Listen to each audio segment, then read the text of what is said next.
ole chibai le vek ule tunroma chuan Lalsavunga Park Hlimen kan fanna kan en hawanga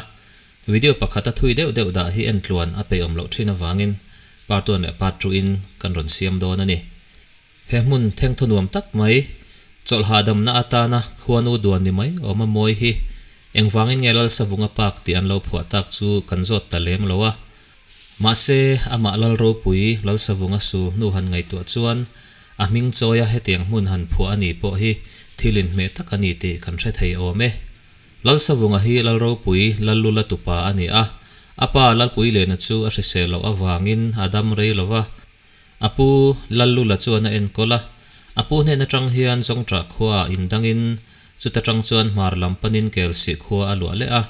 anua phei chuan tuna aizol hi aron lu le ani lalro pui le huaisen tak mai ani a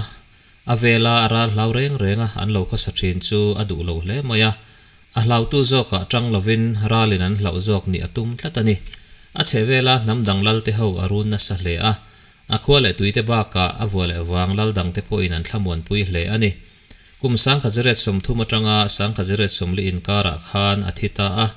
lalro pui van hnuai le na te lal phunga te thom vunga te kha afa te an ni a lalro pui dang lal burakha atupa ani bokani a chanchin hi thuizo ka soicha kom hle ma se chutiang soina hun chu ani lo awangin ama ming choya an phua Lalsavunga Park chu lo en ho thuak do ni la latlo ve lo te ta na tlo nge atu om zia le tlo ve tum te ta na tlo ti phurom zol thei turin a hmunhma kan thlir ho do na ni Lalsavunga Park Hlimen pan na hi hei Hlimen kho chung adai kan thleng tran deuh dera ti chuanin samtlang lam konga kan thlana samtlang te lungleng te chu lam konga chuan ani a ti chuan helai hmun hi central workshop thin kha emoni don ni hei kan thra chiang chi alova ani mela ko ban lian deuh phun na thin te oma hei brick pang sang tak tak te ti chuanin samtlang lungleng lam konga kan kal hianin eta hian hei Lalsavunga Park alo in ti a city forest ti te ain sia ka biak in ti te welcome to Lalsavunga Park enjoy life today visiting hour 10 am to 5 pm in tia atlo thei hun kha heta hela hianin an ziak langa chuanin heta pen chho hi ani a hian tla chhona khianin chhode ngar anga ya khila khianin Hlimen veng thar presbyterian biak in po chaklama khena om bokani so tilam so samtlang te lungleng te pannakha ani chuanin akal du te tan chuan heta pen chho hi ani ti kan lo thedon ania le heti hian hei Lalsavunga Park Hlimen kan lut do na gate heta hianin alo oma welcome antia phone number te noi son an ziaka entry fee hi cheng som nga ania no pangtan cheng som ni video shoot du chon cheng zanga jing lamdar so ma tanga tlai lamdar nga thleng atlo thei ni he mun hi led ina an enkol ani mela Lalsavunga Park a intia ti chuanin hei heta hi luman te pek na tur kha oma ti chuan entry fee cheng som nga video shoot du chuan in cheng zanga angai bokani hi ngak tu ten lo oma akal du tan po mundanga tanga thil lei lo ngai lovin hei hela hianin a enkol tu te hianin ei tur chi sang sang a helai han ei mai om chi chun kol kim deuh vekani ti la sual om love hei coffee te nasty cup noodles ti thlengin an kol veka chu kan lo thedon nia mundanga tanga ken angai lo ti khanin luman kha puitlinga som nga mo kha ole lom ome kan lo pe ange luman te puitling pathum le no pang pali min lo je sakla khangain an kol tu ten fel khop maya he puitling pathum le no pang pali ani a chuanin kan zobel du cheu chu alu man vel te chu kan sia hei tin dar so matanga dar nga chung ti khania ni ti na theim engtin nge ni khalai kha ni Johnson Day po di kan hong ka mo midang tan cholni mannom na ta na chung ko hanlen kho thon na te om thei zo katero a rong bol na chi khat ve thawani aizol kho pui to takatanga pathian ni lim taka nuam taka mang tur chuanin thoveng taka mang thei tur chon hanlen kho thon hun te kha angai ve a rong bon apoi mo tak ani alom ome kan lom e ale kan lom e chon gate atang khanin kan kal phei dewa hei helai hmun hi lo oma helai hmun hi lo oma hmun view thave tak thokhat tak mai ani a chuanin thutna te po tisawnina oma tlang lampang a chhona step pa om boka helai a hianin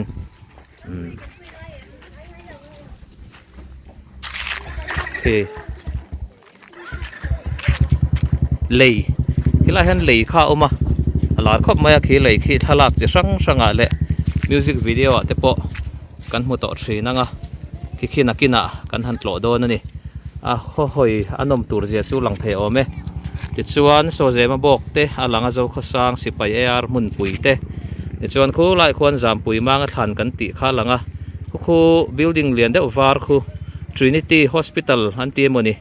nge ming dik tak ka shelawa Trinity lampang kha chu ni in ka ria a kha ni a World Bank Road kan ti kha ani a ti chuanin helai hmuna hianin hei pangpar te po an da a maro chu tun lai hi vul lai ni lo hlom ni tur ani kongpui a phei lovin ke in chunglama hen pheina nuam tak mai an siama chu ke in kan zo phei do na ni hatianga hoi khothon du te ta na hoi khothon na hmun nuam tak mai siam alo ni hi awan nei thak em maya picnic spot te chu book angaya group khat tan bak ni khata te man thei lawa tiang chuanin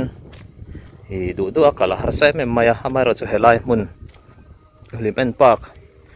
Hlimen khotlang Lalsavunga Park Hlimen khotlang le LED tenan lo siam hi van nei thak em ani ta hen hei thutna nuam tak mai nal tak mai nan siam boka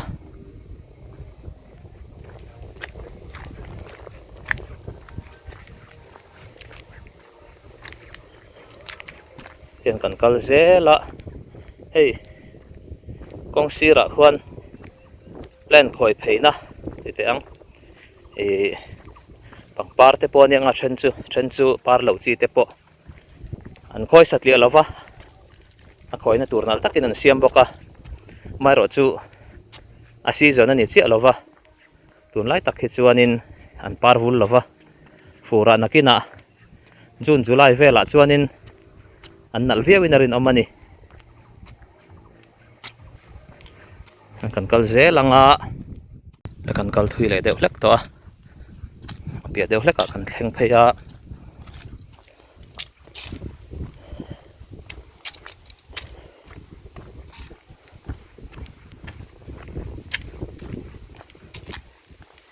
chuan hei in fiam hmun alo oma hei pipu hmunhnia a oma anopang tan nuam nga tang helai hi nopang lo tan po in ti hlim na hmun tha tak ani in buk na te oma hei tol na te a oma hei naute nopang tol do na kan lo enanga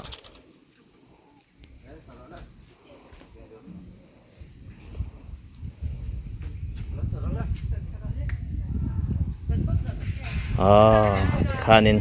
nopang chu nuam an ti em ani helai hmun hi chuanin helai hianin tia kan ti ang han vir kwal na oma hovin lim takin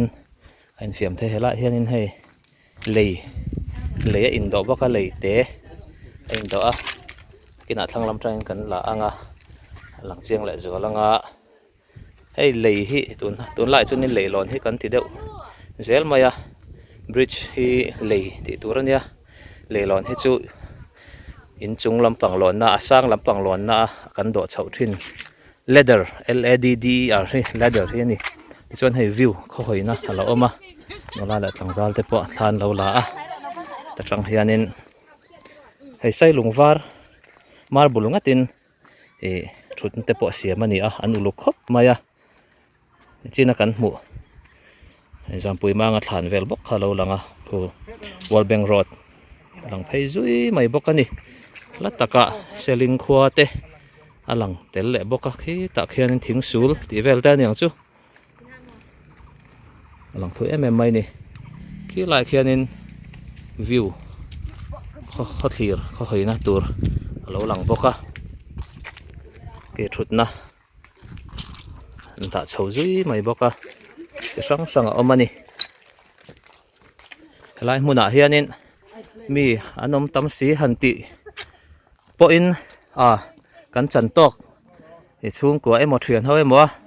kan han hoi khothon ve na tur hmun kha a thol nuam to kan ni ti kha ria ila e thut na tur hoi khothon na tur hi an siam tam em em a khotlang te sarkar led department led malak na fakom em em ani led han ti hen department ti la khari ol khop maya di kha department ti na ni to a pwd department ti te he ol khop maya maro chu kan tha thiap tlang je langa mizo tong khalphung pakhat ani a hei chung ko ainan ni pon in ti hlima te hianin nuam me mani helai hmun hi chung ko atlo chi tak mai ani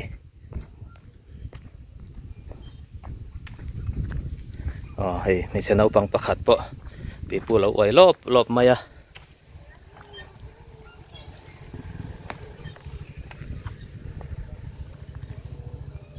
ola khi bridge lei lei te ti mayang atul na awanga tui emo koremo amwanga do ni lovin a hmun ti moi tur la thalak rematan te an do ani hi mi zo tong jon lei ani kan ti to kha tlong lei tui ri ni lei tui rial lei chim tui pui lei te ti ila chim tui pui lei lon tui rial lei lon te ni lovin ang sonin mi zo tong di man dik hi kan tum sam don bokania te chuan in solama son auditorium ti vel mani te kha a om boka kan kal boka nga chuta chuan in helai hmun hi lungden kon ti bi kan ni nge ni ome Lalsavunga lalai lungden kon MOP unit Hlimen-a an chin siana antara lungden kon ani ange in hei lungden atana rem ni om tak takin lunglen pui an da step sira te hianin hei den tak tak ero chu har to anga den turan da po ni lova hmun ne na in me tur an da anirin oma an ti thiam khop mai wala ti hianin kan kal phei deuh charchara helai hmuna hianin auditorium lampang ni om takte alo oma chuanin so kho thlir na hmun nuam tak mai a om boka amoi em mai ni so lai te so ti chuan kan en hnaianga hei Christmas laia until da isua apian hlima khochak mi fing tena thil pe kan ron hlan lai vel te kha ni om takani tuna kan hu mek hi tun thlengin an lada a hmu nomin an uluk ti a hriat khop maya aro pui khop maya ti chuanin hei khochak mi fing mai baka beram pu te po an tel ni turani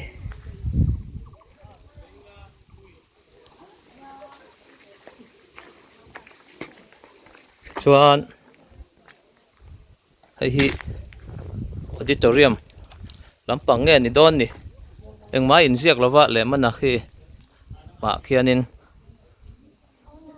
cabin number 1 ti te kan hmu a hi mi khwal then theina ani mela an share lokela government of Mizoram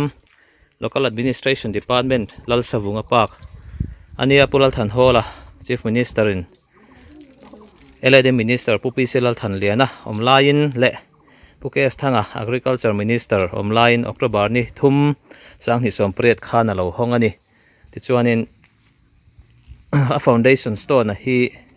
pupi selal than liana na October December sang ni sompalia khan alo phum to boka hi kumli don chu an boi poin helai hmun hi hmun nuam tak mai an chu ani ti chuan pula huan khu cabin number 2 te kan hmu thlen na hmun ni turani kulama khwanin thlen na hmun a om ni turani hemi hnuai kan om na mek hnuai hi ani mai thaini chuan hei anuam me mai halai hi solam so so kan hmu kan hmu theia hi in sei deuh mai lo lang so falco na Zoram Medical College State Referral Hospital kha ani a tichuan apan na kong alanga khu ta khon khu kong alang pheia kan hnuaiah khuanin kong vek kha ani a World Bank Road kan ti phei kha ani a so lama sonin selling khuate ni in a hriata alanga so zembok zo khosanga sipai asam rifle in san na hmun te po ni in alanga ni solai so helai hmun hi hoivel anuam em maya thifi ma oma khuan lum deuh po in thifi ma ron tho heu maya hmun nuam tak mai chung kwa a len na atan po hmun nuam tak mai ani te hianin chung kwa te anula tlangval naupang te po an leng ho thina ti chuan so zema bok alo langa chu helai hmuna Lalsavunga Park a hmun langsar tak pakhat chu hei hi ani a chuan hei ni china building kan soi kha hei hi ani ti chuan so lai dewa sonin step chawlh a oma lang lawa sonin step atang sonin hilai hoi khathon na khathir ate po khianin a chawlh thei bok ani hei kong sira hian khatokin thutna anda phei boka hei pangpar khoina te hi an uluk kan ti to kha an uluk khop mai tin bolhlo paidar mai lo turang en na anda fura led ti taka bolhlo pai lampang an ngai poimo a hmun lo a pai lo turin min nge na tin a pai na tur hmun po hmun tam taka anda e kong sira te pai mai lo turin e min nge na kong sira kan pai lo na tan bolhlo bom hmun tam taka an hunga heng te hi akal te chuanin man tangkai kan tum sam don dia kan mazona po khi bolhlo bom kha a oma e akal te hianin faina konga ma so tumila e mizo te hi lam fai ni tum ila hetiang hmuna kan kal hianin kan thil leina te azuin mi te tan po kan zuin na thil zong te nu che mai lovin a pai na hmun tura hian pai sam thinila vuak ke emo vom ke emo kher po tum lovila thawme